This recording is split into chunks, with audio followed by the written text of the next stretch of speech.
Godātā ministra kundze, godātie klātesošie, gaisma un arhitektūra, ja precīzāk sakot, dabīgā gaisma un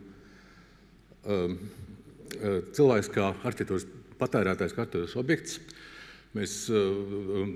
Gaisma kā formu veidojošs instruments, to mēs pazīstam gana sen, tīpaši vizuālā mākslā, jau kopš Renesanses laikiem.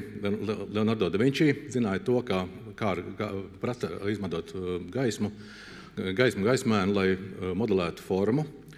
Mēs zinām, kā Caravaggio izmantoja mākslā šo ar chiaroscuro, gaismas tumsu, lai panāktu drāmu. Bez gaismas nav iedomājama fotografija. Džordžs Eastmans ir teicis, ka iepazīst gaismu, un tu varēsi meistarīgi darboties fotografijā.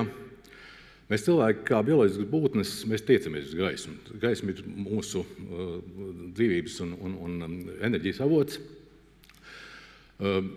Yoshiro Tsukamaki savā grāmatā par Nordic Light, Nordic Window, ir pat izvirzījis tādu terminu kā windowology, ko varētu latviski tulkot kā logoloģija.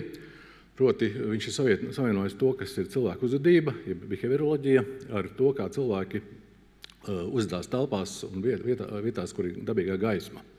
Un, ejot telpā, mēs ejam instinktīvi uz to, kur ir loks, mēs sajūtam gaismu.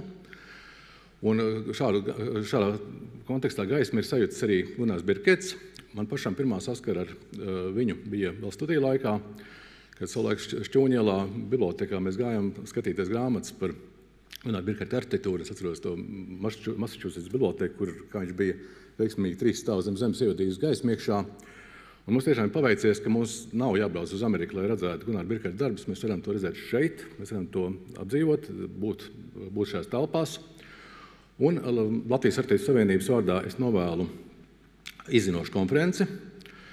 Un es ceru, ka šī konference un tās atziņas sekmēs arī pētījumus par gaismu Latvijas arhitektūrā, līdzīgi kā tas ir par Ziemeļvalstu arhitektūru.